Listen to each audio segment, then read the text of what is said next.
오늘 설교를 열어가면서 오늘 집중력 테스트를 한번 하고 이렇게 설교를 열어가려고 합니다. 여러분들이 아침이다 보니까 이렇게 집중하지 못하고 이런 부분들이 있을 수 있어가지고 이제 집중력 테스트를 잠깐 할 건데요.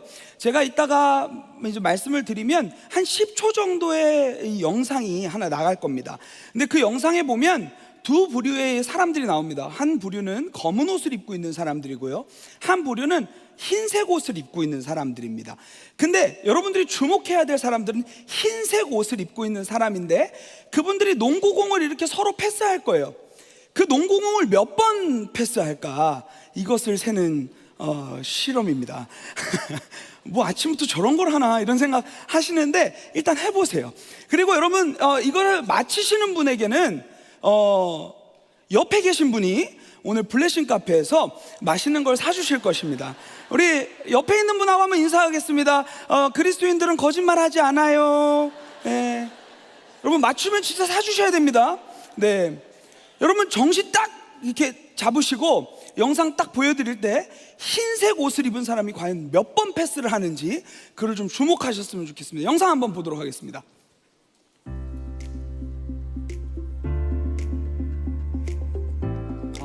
너무 좋네요. 여러분 집중하는 모습이.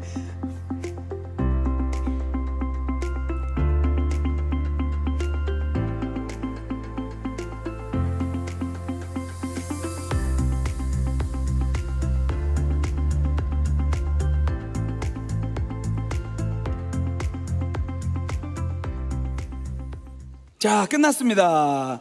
자, 이제 여러분들이 봤던 것을 이제 딱 옆에 있는 분들하고 잠시 나누십시오. 몇 번이었는지. 자, 나누셨죠? 자, 여러분 몇 번이었습니까? 와, 이거 생각보다 진짜 1부도 그렇고 2부도 그렇고 틀리는 분들이 많네요. 와, 저는 다 맞힐 줄 알았거든요. 정답은 16번입니다. 와. 근데 여러분, 사실 이 테스트의 결과는 여기에 있지 않습니다. 사실 더 중요한 게 남았습니다. 여러분 혹시 이 영상을 보시다가 혹시 고릴라 보신 분? 와, 대박! 이 영상을 사실 이 1999년에 이 크리스토퍼 차브리스라는 사람하고 데니엘 사이먼스라는 사람이 이 연구한 영상이거든요. 실험한 영상이거든요. 근데 저도 이 영상을 보면서 고릴라를 발견했는데 50% 미만의 사람들이 고릴라를 발견하지 못했다고 하더라고요. 제가 사진 자료를 한번 보여드릴 텐데 아까 보셨어요? 고릴라 나온 거? 근데 여러분 여기서 고릴라 보셨던 분들 한번 다시 한번. 와, 이분들 표정이 굉장히 지금 난 봤다 이런 표정이신데, 여러분 자만하지 마십시오. 왜냐하면 혹시 이 영상을 보시다가 커튼 색깔 바뀐 거 보신 분? 못 보셨죠? 솔직히 이것까지 난 봤다. 보신 분이 있으세요. 와, 우리 교회 집중력이 장난이 아닙니다. 근데 거기서 또 자만하시면 안 됩니다. 여기서 혹시 나는 이 영상을 보다가 검은 옷 입은 자매가 한 명이 싹 빠지는 걸 봤다. 이건 또 보신 분들이 계시네요. 여러분 이렇게요, 이 1999년에 이 크리스토퍼 차브리스라는 사람하고 이 데니엘 사이먼스라는 사람이 이 둘이서 이 연구를 합니다. 어떤 연구냐면 이게 우리의 선택적 집중, 우리가 무엇을 집중하기로 선택해서 그것을 집중하는 순간 우리의 주변에 어떠한 변화도 보이지 않는다라는 것을 증명하기 위한 실험이었습니다. 근데 여러분 제가 이 실험을 보면서 정말 뭐 고릴라 못 보신 분들도 있고 커튼이 바뀐 거 못 보신 분도 있고 사람이 빠졌다 들어왔다 이거 못 보신 분들이 있잖아요. 여러분 신앙생활을 하다 보니까 이런 비슷한 일들이 굉장히 많이 일어나는 것 같습니다. 우리가 다른 문제에 집중하다 보면 정말 우리 삶 가운데서 하나님께서 베풀어 주신 은혜들을 그저 잃어버릴 때가 너무도 많은 것 같아요. 근데 여러분 감사하게도 우리만 그런 문제를 겪는 게 아니라 오늘 성경에 등장하는 이 제자들도 그러한 문제들을 겪었던 것으로 확인할 수가 있습니다. 예수님께서 제자들에게 명령하십니다. 가자, 하고 이제 물을 건너서 이제 가자, 저 건너편으로 가자 얘기를 하십니다. 그리고 23절에 배에 오르심의 제자들이 따랐더니 라는 말씀과 함께 갈릴리를 건너시는 장면이 오늘 스토리의 핵심적인 위치입니다. 근데 여러분, 이 갈릴리라는 이 지역은요, 여러분 굉장히 그 환경적인 요인 때문에 풍랑들이 많이 일어났다고 합니다. 특별히 그냥 풍랑이 막 일어나는 게 아니라 예측할 수 없는 풍랑들이 많이 일어났다고 해요. 이 분지 지형이다 보니까 바람 때문에 예측할 수 없는 풍랑들이 굉장히 많이 일어났다고 합니다. 감히 제가 사실 이런 말씀 드리기는 너무 송구스럽지만, 저는 뭐 오랜 세월 살지 않고 짧은 인생 살았지만, 저는 이 갈릴리의 스토리를 들으면서 우리의 인생이 이와 같지 않나라는 생각을 해보게 됩니다. 때로는 예측할 수 있는 고난이 있는가 반면에 그렇지 않은, 정말 예측할 수 없는 수많은 풍랑들이 우리를 집어삼킬 것 같은 그러한 모습들이 우리의 삶 가운데 얼마나 많은지 모를 것 같아요. 모르는 것 같아요. 근데 오늘 이 만난 이 제자들, 이 예수님과 함께하는 이 제자들이 그 예측할 수 없는 풍랑을 만나게 되는 겁니다. 24절 말씀입니다. 바다에 큰 놀이 일어나 배가 물결에 덮이게 되었으되 라는 말씀이 이제 등장하는 것을 볼 수가 있죠. 여러분, 여기서 큰 놀이라고 표현이 되어 있는데 문맥적으로만 봐도 이 파도가 얼마나 셌는지는 짐작이 갑니다. 그렇죠? 짐작이 가요. 근데 여러분, 이 말씀을 원어로 보면, 헬라어로 보면은 무슨 단어로 이제 나오냐면요, 세이스모스 메가스라는 단어로 나옵니다. 이 단어가, 여러분 메가라는 말은 아시죠? 엄청 컸다라는 말이겠죠.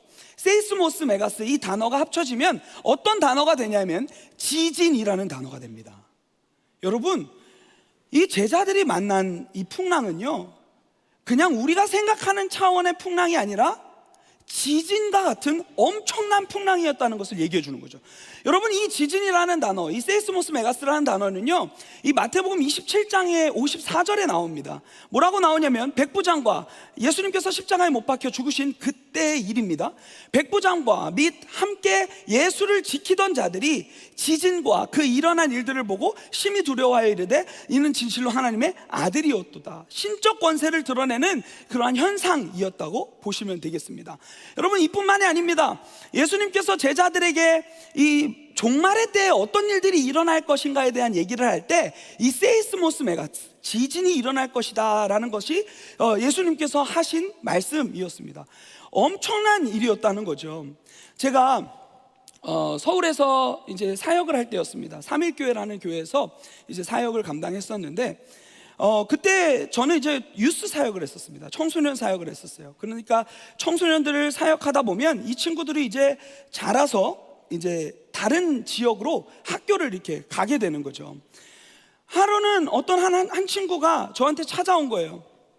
목사님, 잘 지내셨어요? 저 그 학교에서 같이 목사님하고 예배했던 그 기억 때문에 대학교 가서도 캠퍼스에서 예배를 만들었다는 거예요. 그럼 얼마나 기특합니까? 그것도 심지어 이 친구가 있던 학교는 어디냐면 포항공대였습니다. 서울에서 차로 한 4-5시간 걸리는 이제 그런 지역이었습니다. 여기로 따지면 이제 버지니아 텍 정도 되겠죠. 근데 그 학교에 가서 이 친구가 예배를 막 만들었다는 거예요. 그래서 와, 너무 기특하니까, 그래, 그러면 내가 한번 갈게. 그러고 나서 이 친구한테 가겠다고 얘기를 했어요. 여러분, 정말 너무 귀한 목회자 아닙니까?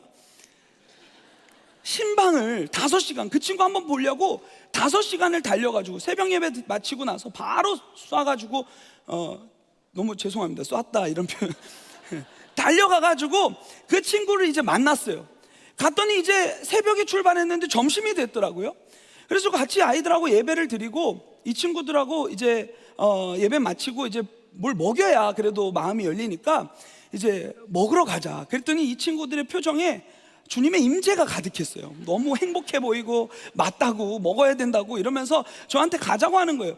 근데 제가 실수를 했던 게 올유캐닛 이런 데를 갔었어야 되는데, 제가 생각 너무 기특해가지고 여기에 너무 홀려가지고 스시집에 갔어요.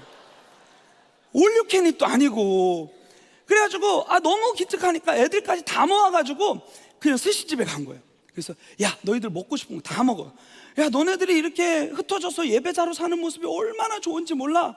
마음껏 먹어. 그랬더니 진짜 마음껏 먹더라고요. 그래서 이 친구들이 마음껏 목사님 이것도 시켜도 돼요? 이것도 시켜도 돼요? 다 시켜. 그랬더니 다 시켜요, 진짜. 그래가지고 딱 이렇게 먹을 거를 시키고 나니까 음식이 막 나오기 시작해요. 그랬더니 마치 이 친구들이 마음이 확 열리면서 하나님은 살아계십니다. 하나님은, 목사님 정말 신기해요.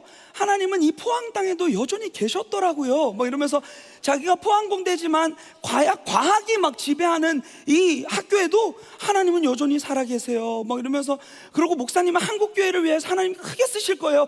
이러면서 저한테 막 선포까지, 덕담까지 다 해주는 거예요. 마음이 정말 많이 열렸구나. 그러면서 제 지갑을 열었죠. 그래가지고 막 사줬어요. 그러고 나가지고 이제는 드디어 얘네들 이제 드디어 집에 보내면 되겠다. 그러고서 감사한 마음으로 이제 데리고 나왔어요. 나와가지고 이제 딱 섰더니, 인사하려고 섰더니 이 친구가 저한테 그 얘기를 하는 거예요. 목사님 후식은? 와, 정말 풀코스로. 그래가지고 그땐 제가 딱 정신이 들더라고요. 이건 비싼 건 안 돼. 그러면서 어떻게 했냐면 맥도날드로 데리고 가서 바다가 보이는 이 해수욕장 앞에 있는 맥도날드에 가서 또 시켰어요. 근데 여러분, 놀라운 사실이 뭐였냐면, 여러분, 햄버거를 시키더라고요. 분명히 지금 방금 스시를 거의 베드로처럼 먹었는데 또 햄버거를 시키더라고요. 디저트까지 다 시켰어요. 그래, 다 먹어라, 다 먹어라 이러면서 이제 다 사줬어요. 그러고 나가지고 이제 또 이제 마음이 열리니까 하나님의 은혜를 막 나누기 시작해요. 제가 이곳에서 와서 얼마나 힘들었는데 하나님이 나와 함께 하셨고 이런 얘기를 막 나누는 거예요. 그래서 좋아 그러면서 그렇게 지금처럼 살았으면 좋겠어. 그러고서 이제 나왔어요. 그리고 이 친구들하고 이제 신호등에 이렇게 차를 태우고 이제 학교로 가는 길에 신호등에 딱 차를 세우고 있는데, 신호 대기를 하고 있는데 갑자기 차가 내동당이 나는 느낌이 드는 거예요. 이게 뭔가 저는 정신이 안 들더라고요. 이게 갑자기 이게 뭐지? 이라는 생각이 드는 거예요. 그리고 나서 제 눈앞에서, 이 짧은 시간 안에 눈앞에서 보여진 광경은 뭐냐면, 이 전봇대 사인들이 갑자기 엎어지는 거예요, 땅에. 너무 놀랐어요. 그리고 갑자기 이 상점들은 다 유리로 되어 있지 않습니까? 진짜 재난 영화에서만 보던 것처럼 유리들이 하나씩 다 터지는 거예요. 다 깨지는 거예요.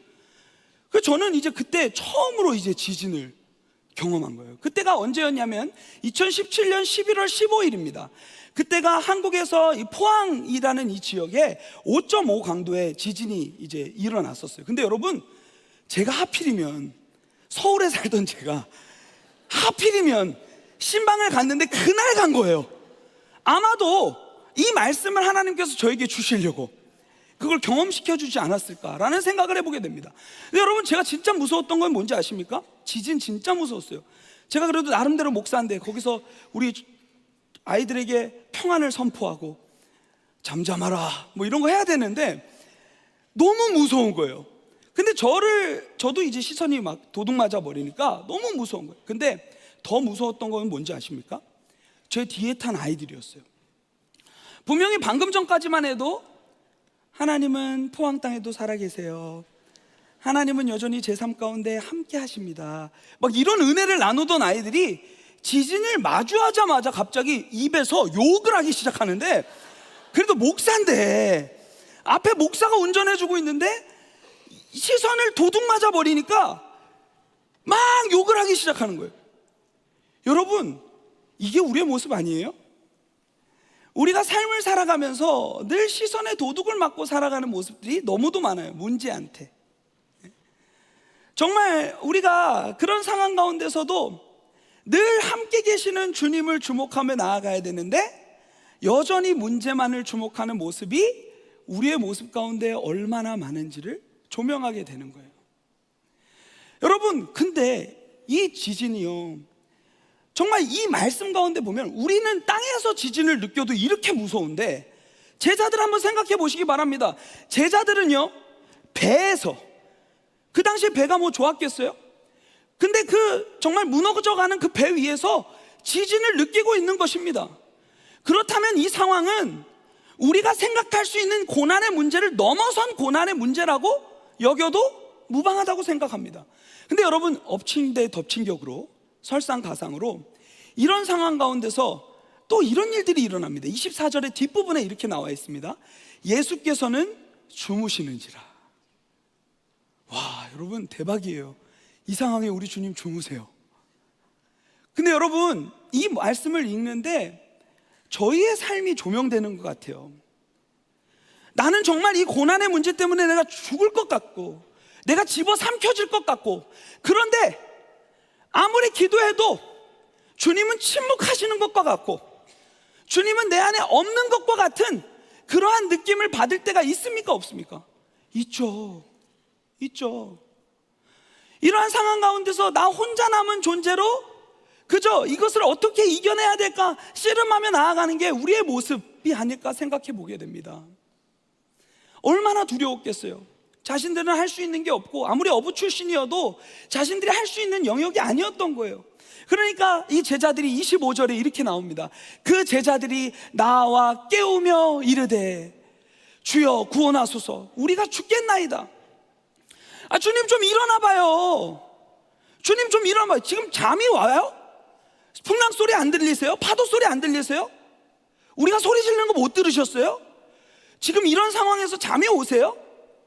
라는 그러한 태도로 제자들이 예수님께 따지는 거예요. 일어나 보라고, 우리 구해달라고, 지금 이거 어떻게 할 거냐고. 마치 이 모습은 어린아이가 아빠가 많은 능력을 가지고 있음에도 불구하고 아빠가 그 능력을 가지고 있다는 것을 잊어버리고 자신의 문제에만 좀 집중 좀 해달라고 간청하는 그런 아주 어린아이와 같은 모습이 보여지고 있는 것입니다. 근데 여러분, 살아보니까, 늘 거듭 얘기하지만 짧은 인생 살아보니까 그 가운데서도 저도 이런 모습이 얼마나 많았는가를 돌아보게 되더라고요. 근데 여러분, 제자들은 사실 이러면 안 됩니다.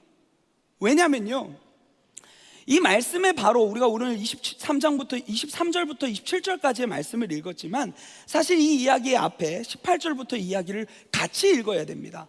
그 말씀에는 뭐라고 나오냐면 예수님께서 제자들이 예수님을 막 따르겠다고 합니다.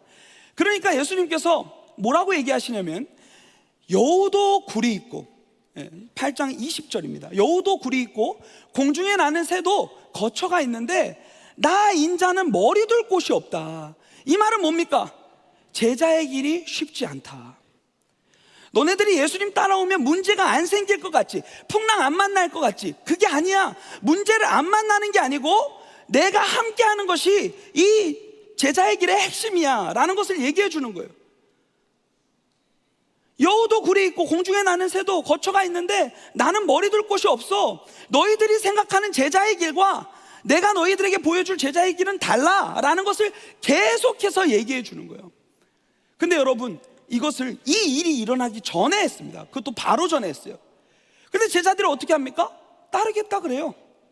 안다고, 고생하는 거 안다고, 가겠다고, 그렇게 따르겠다고 얘기합니다. 그리고 나서 결단하고 따른 길에 첫 번째 만난 장면이 이 풍랑이었고, 이 지진 앞에 완전히 고꾸라지는 그 모습이 제자들의 모습이라는 거죠. 그런 얘기 하면 안 돼요. 우리 좀 살려주세요, 좀 일어나 봐요, 이런 얘기 하면 안 돼요. 이미 주님은 얘기해 주셨는데. 예수님께서 일어나십니다. 제자들의 반응이 일어나세요. 그리고 예수님께서 일어나셔서 제자들을 꾸짖으십니다. 이 제자들을 꾸짖었다고 하니까 제가 이걸 청소년들한테 설교했더니 왜 예수님께서 화가 나셨을까 얘기하다가 아마도 예수님은 깊이 잠드셨는데 제자들이 깊은 잠에서 깨워가지고 그랬을 것이다. 너무 창의적이에요. 그렇게 상상력 발휘할 필요 없습니다. 여기 답이 나옵니다. 왜 예수님께서 제자들을 꾸짖으셨냐면 믿음이 적은 자들아, 너희들 왜 이렇게 믿음이 적어? 저는 이 말씀을 어떻게 읽냐면요, 이렇게 읽어요. 이 말씀을 저에게 주님께서 하시는 것 같아요. 나 어디 안 가. 나 너희들과 함께 있어. 너희들의 배에 함께 타고 있어. 어떠한 풍랑과 바람이 우리를 집어삼키려고 우리를 엄습할지라도 나 못 죽여. 바람과 바다 내가 만들었어. 이거 내가 지었어. 나 너희들하고 한 배에 있어. 내 말 한마디면 저거 다 잠재울 수 있어. 믿음이 없는 제자들의 모습을 깨우시는 거예요. 저는 이렇게 생각합니다. 예수님이 주무신 것 맞아요. 그러나 예수님이 주무시기 이전에 우리의 신앙이 잠자고 있었어요. 우리의 시선이 잠자고 있었어요. 잠자고 계시지만 우리와 함께 하신 주님을 주목하며 나아가는 게 우리의 모습이어야 될 텐데 우리 신앙이 꺼져버렸어요. 상황과 환경에 시선을 완전히 빼앗겨 버렸어요. 그래서 주님이 너무 작게 보였어요.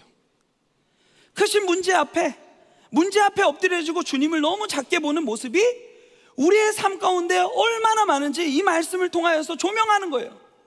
예수님께서 일어나셔서 제자들 꾸짖으시고 얘기하십니다. 26절, 곧 일어나사 바람과 바다를 꾸짖으시니 아주 잔잔하게 되거늘. 여러분, 바람과 바다 꾸짖는 분 보신 적 있으십니까? 뭐 서핑하러 갔을 때 너 바람 너 잠잠해? 아니에요. 그렇게 하면 안 돼요. 바람과 바다를 꾸짖는 사람은 없습니다. 근데 예수님이 왜 바람과 바다를 꾸짖으십니까? 바람과 바다, 우리 주님이 만드셨다는 거예요. 그리고 주님의 말씀 앞에 그 모든 것들이 잠재워지는 창조주 하나님의 하나님 되심을 이 말씀을 통해서 선언하시는 거예요. 나 창조주야. 봐, 나 십자가 사명 감당해야 돼. 인류 구원하러 이 땅에 왔어.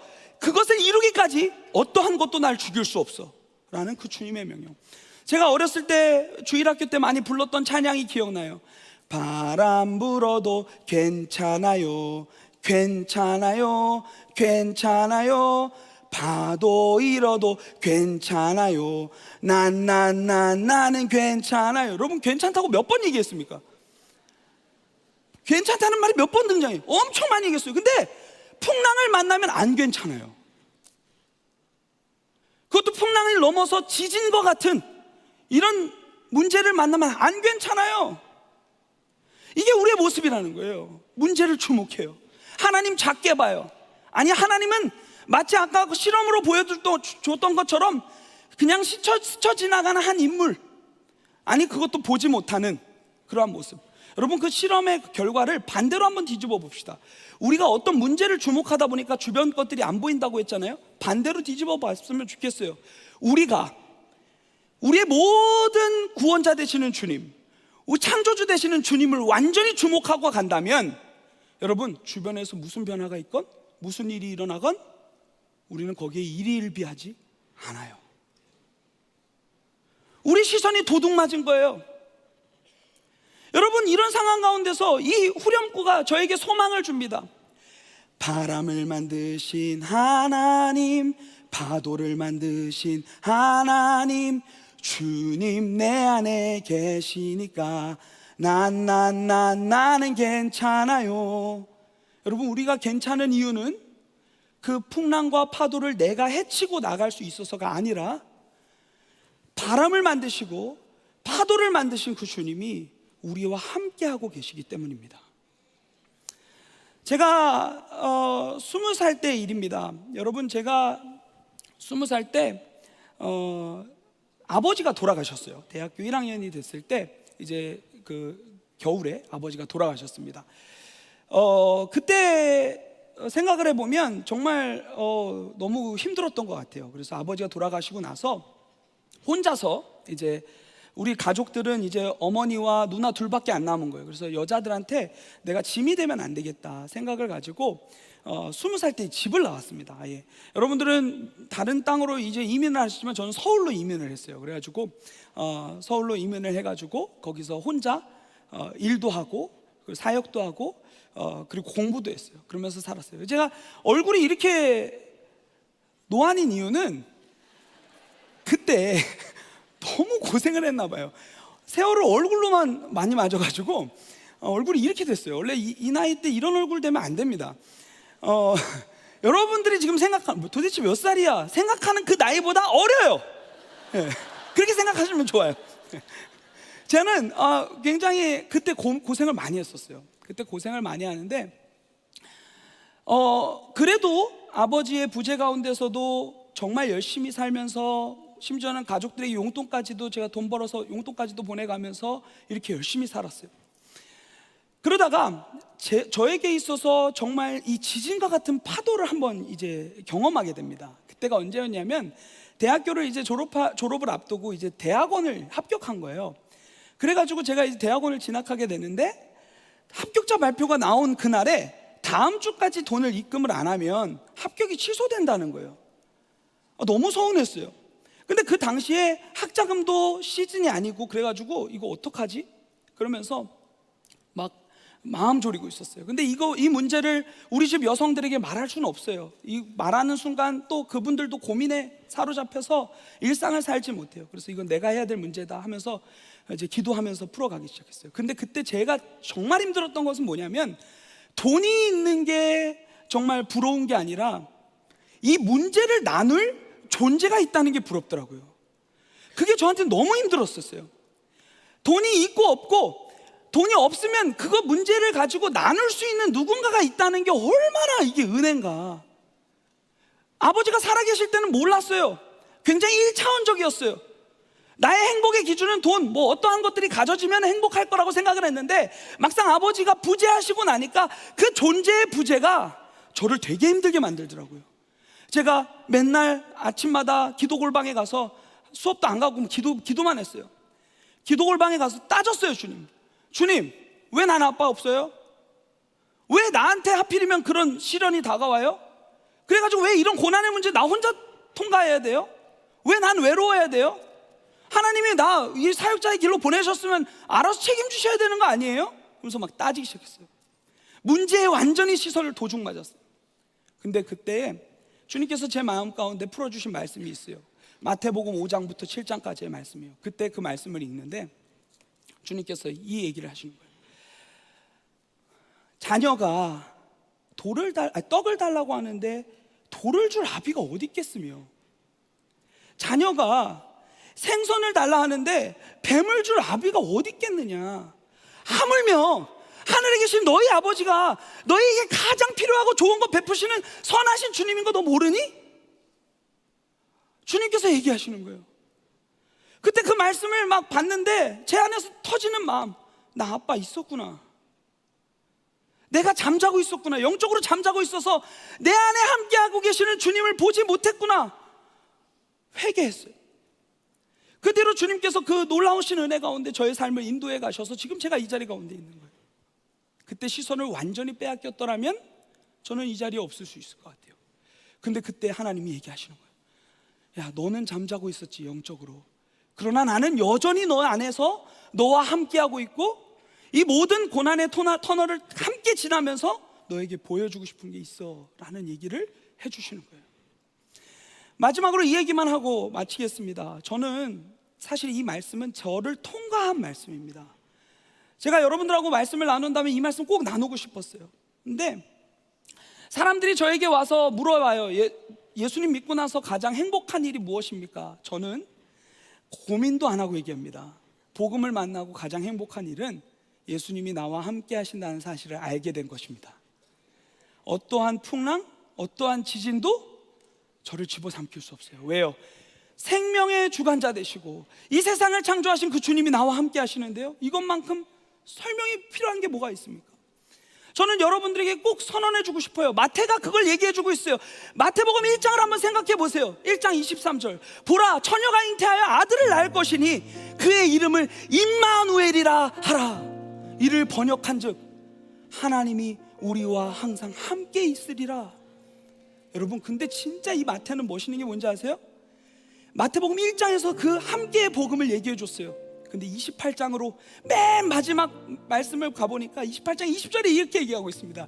볼지어다 내가 세상 끝날까지 너희와 항상 함께 있으리라. 여러분, 이게 복음이에요. 우리가 이것도 이해를 못하니까 18장 20절 중간에도 복음을 주님께서 들려주십니다. 두세 사람이 내 이름으로 모인 곳에 나도 그들 중에 있느니라. 아멘. 여러분, 주님이 함께 하십니다. 여러분들의 고단한 이민생활, 여러분들의 인생의 모든 이 배에 그 주님이 함께하고 계세요. 우리가 잠자고 있느라, 우리가 시선을 도둑맞아서 문제를 주목하느라 그 배 귀퉁이에, 어쩌면 우리가 배 귀퉁이로 주님을 몰아간 것 같아요. 주님을 보고 있지 못해서 그렇지, 주님은 여전히 우리 배에서 우리와 함께하고 계시고 그분의 하나님 되심을 우리의 삶 가운데 드러내시는 분이신 줄 믿습니다. 여러분, 우리가 깨었으면 좋겠어요. 도둑맞은 시선을 되찾아왔으면 좋겠어요. 하나님, 내가 한 번 사는 인생 완전히 주님을 집중하며 주님을 주목하며 더 이상 문제와 상황과 환경과 풍랑과 지진과 어떠한 모든 것들도, 사망도 나를 끊어내지 못하는 주의 복음에 사로잡혀 살아가는 인생 되게 하여 주십시오. 이렇게 살아갈 수 있는 하나님의 사람들 되었으면 좋겠습니다. 여러분, 오늘 시선을 되찾기 원하시는 분 계세요? 우리 함께 자리에 일어나서서 함께 찬양하며 나아갔으면 좋겠습니다. 우리 이 시간에 시선이라는 찬양을 부를 거예요. 이 찬양의 가사를 고백할 때, 하나님, 그렇습니다. 내가 시선을 도둑맞았어요. 주님을 바라봐야 될 시선을 문제를 바라보느라 내가 주님을 주목하지 못했어요. 내 인생의 배에 함께 하시는 주님을 바라보지 못했어요. 하나님, 내 시선을 주님께만 고정하며 나아갑니다. 히브리서 11장 6절 말씀에 제가 너무도 좋아하는 말씀이에요. 믿음이 없이는 하나님을 기쁘시게 하지 못하나니 하나님께 나아가는 자는 반드시 그가 계신 것과 또한 그가 자기를 찾는 자들에게 상 주시는 이심을 믿어야 할지니라. 이 믿음으로 나아가는 하나님의 사람들 되었으면 좋겠습니다. 우리의 믿음을 담아서 함께 이 찬양 고백합니다. 내게로부터 눈을 들어 주를 보기 시작할 때 주님의 일이 보이는 거예요. 주의 일을 보겠네. 내 작은 마음 돌이키사 하늘에 꿈꾸게 하네. 언제요? 주님을 볼 때. 주님을 우리 이전의 가사로 볼 때 찬양합니다. 성령이 우리를 변화시키면요, 성령이 나를 변화시켜 우리 안에 있는 모든 두려움이 사라지는 줄 믿습니다. 그리고요, 주님의 일하심이 보이는 거예요. 아무리 황폐한 땅 한가운데라도, 바다 가운데라도 우리는 그 주님을 보게 되는 줄 믿습니다. 알게 되니 언제요? 주님을 볼 때 우리 모든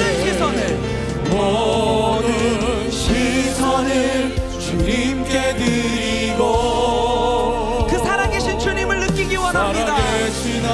그 주님을 만나기 원합니다. 내 삶은 주의 역사가 되고 하나님이 우리 다시 한 번 더 1절의 가사로 찬양합니다. 내게로부터 눈을 들기 원합니다. 주님을 바라보기 원합니다. 내게로부터 눈을 들어 주를 보기 시작할 때 주님의 일을 보는 거예요. 주의 일을 보겠네. 우리의 작은 마음 돌이키사 내 작은 마음 하늘의 꿈을 꾸게 되는 놀라운 역사가 일어날 줄 믿습니다. 우리가 주님을 볼 때, 주님을 볼 때 우리 모든 시선을 주님께 드리고 살아계신 우리 주님을 주목하기 원합니다. 살아계신 하나님을 느낄 때 작고 초라한 내 삶은 주의 역사가 되어줄 줄 믿습니다. 역사가 되고 하나님이 우리의 결단을 담아 찬양합니다. 모든 시선을 주님께 드리고 살아계신 하나님을 느낄 때 내 삶은 주의 역사가 되고 우리 마지막으로 한 번만 더 결단하며 찬양합니다. 모든 시선을, 예 주님, 우리의 시선을 주님께 고정합니다. 우리가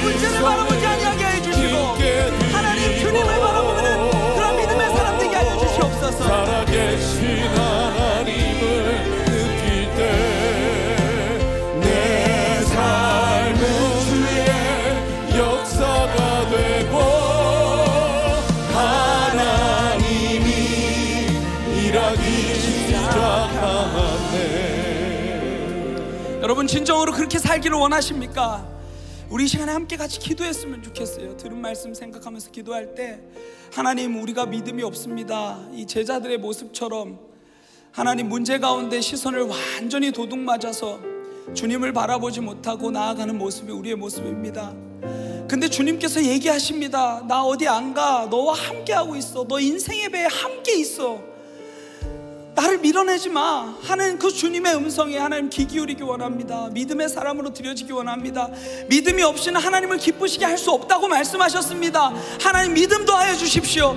믿음은 하나님이 살아계신다는 것을 아는 것이고, 하나님을 찾는 자들에게 상 주시는 좋은 아버지가 되신다는 것을 아는 것이라고 주님 말씀하셨사오니, 그 믿음으로 완전히 나를 사로잡아 주셔서 주님 마주하는 그날까지 이 믿음으로 굳게 서서 살아가는 하나님의 사람들 될 수 있도록 주님 역사하여 주시옵소서. 우리 시간에 주님의 이름 한번 찾고 기도합니다. 주여, 살아계신 하나님 감사합니다. 시선을 우리에게 주님께 드리고 보여주시니 참으로 감사합니다.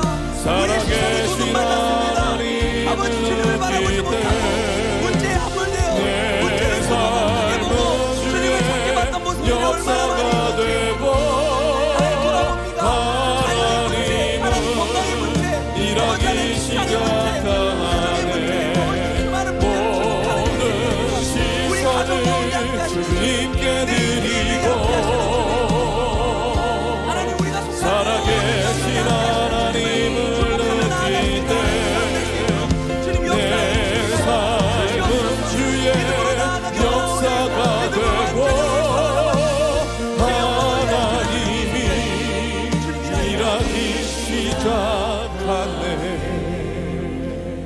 믿음이 없이는 하나님을 기쁘시게 하지 못하나니, 하나님께 나아가는 자는 반드시 그가 계신 것과 또한 그가 자기를 찾는 자들에게 상 주시는 이심을 믿어야 할지니라. 아멘. 살아계신 하나님, 이 말씀 우리의 인생 말씀 되기 원합니다.